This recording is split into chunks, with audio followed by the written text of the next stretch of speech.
What are the purpose of these talks?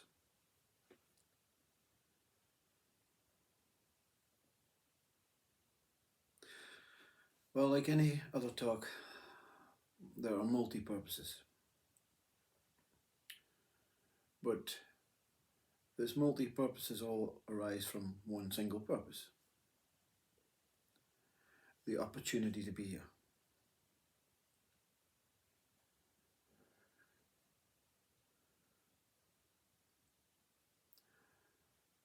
That other purposes that arise from this may be personal, maybe driven, maybe therapeutic, maybe entertaining, maybe not.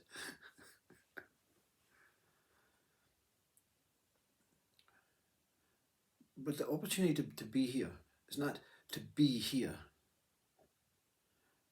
It's not to be in a singular place. It's the opportunity to celebrate and worship and being alive.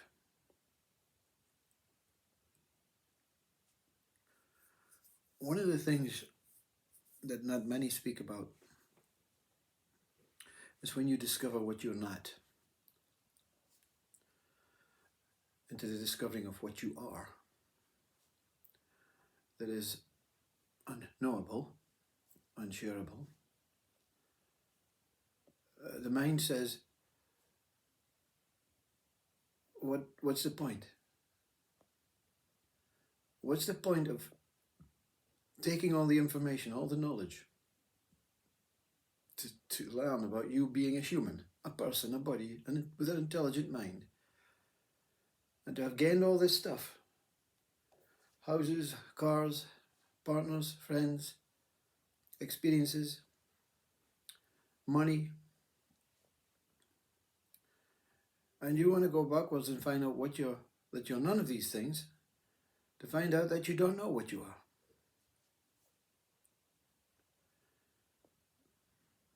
It is said in all religious books that God is unknowable.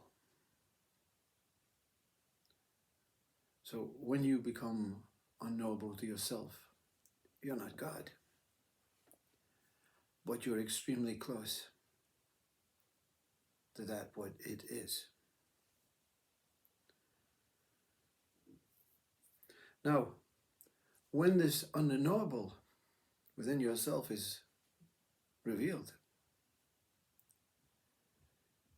it points right back at the person. And the person in its ego mind says, holy macaroni, I am nothing. I have came from emptiness, and I have arisen as this. Wow, how well I have done to come from nothing into this position of having a body, a mind, and all these possessions and relationships. I now see the value in that, what I am as a person.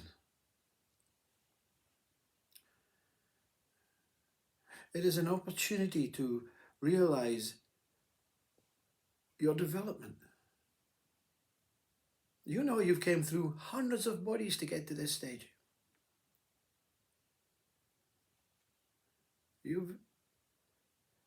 When you deconstruct your mind, when you deconstruct the idea, the thoughts of what you are right now, it's like a dehypnosis. So you go back through every life.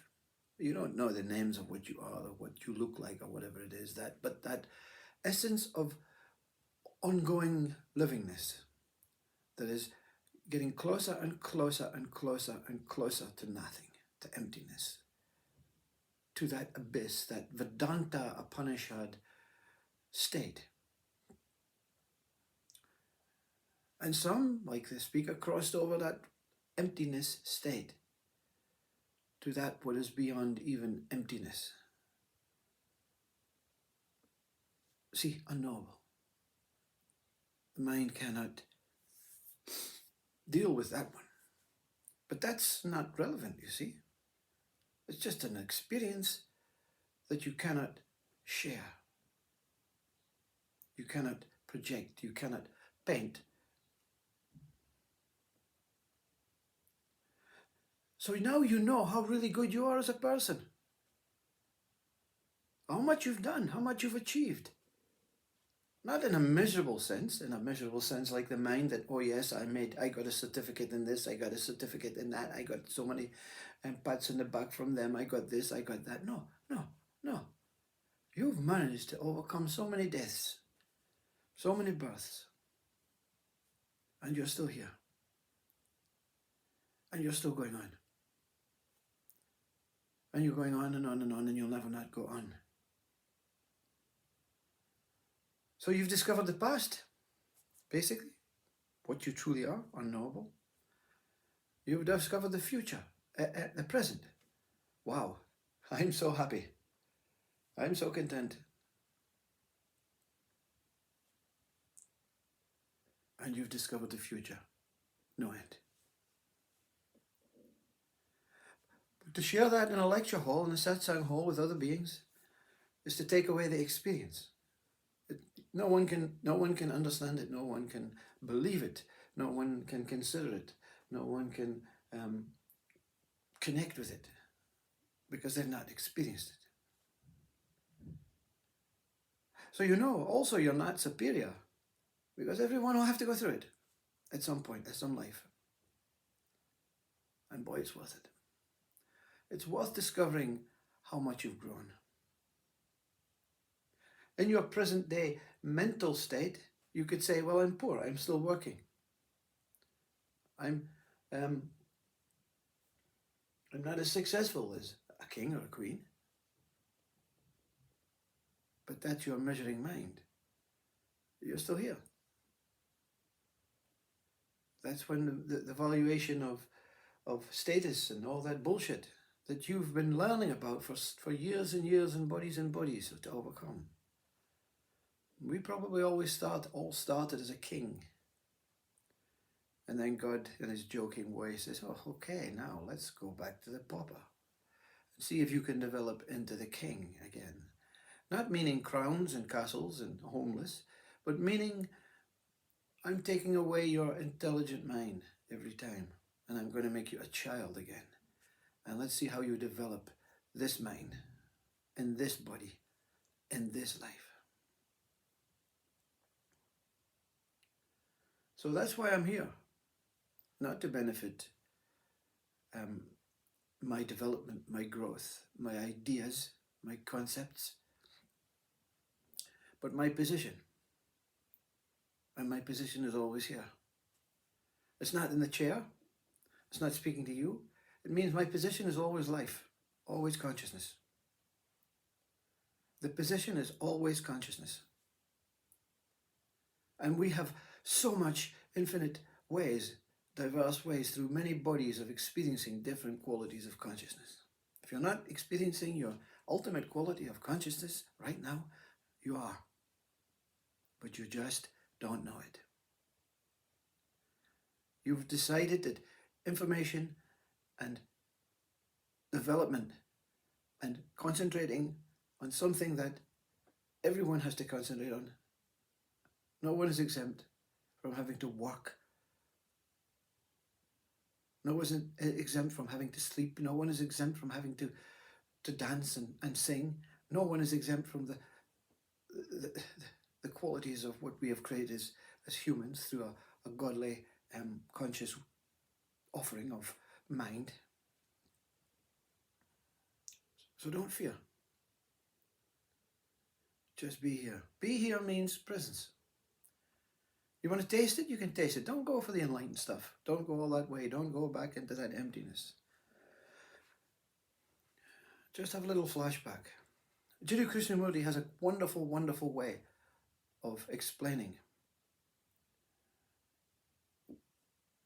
what life is. When you look at the mountain, he says, when you look at that beautiful snow-capped mountain, what is you? Where are you? What is your experience? And your experience should be like the child. And you, wow. And in that moment, in that second, there's no you. There's just this incredible space. 1 second, you're gone. And enlightenment, that's what you taste for 7 years. Beautiful.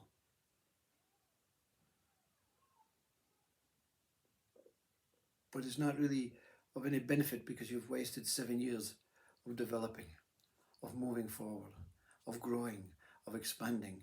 Whether it's an intelligent mind, a wise mind, whether it's educational, whether it's a scientist, or whatever it is you are right now. You're maybe beyond this one. You think, oh, I'm not enlightened? But wait a minute. I'm a damn good biologist. I wouldn't know how to cut up meat, never mind animal meat, never mind human flesh. So you're well ahead of me in that state. It's just to learn about where you are. It's a kind of life judgment, a flashback to say this is how far you've came as life. And you're doing okay. You're doing all right. Keep moving forward. Keep moving up, keep moving down, keep moving left, keep moving right. Matters not. Just keep moving. Don't keep improving. Don't keep hoping. Don't keep believing. Don't keep wanting. Don't keep needing. Don't keep attaching to things that are not necessary. Because everything is passing. And you see that go back to that place of beginning that Rumi speaks about. You're passing. And you're watching yourself passing. You're not the observer. God is observing and letting your mind know you're passing. That's what I made you for, to pass. No one stands in front of God. Everyone passes. God is superior. But you realize that you are this supreme being that the Vedanta speak about. And the supreme being has no beginning and no end. It just goes on and on. Beyond and beyond. Into the unknown of itself as consciousness. That's why I'm here. Not for you, not for me, just for a celebration and all beings passing. But no beginning or no end for none.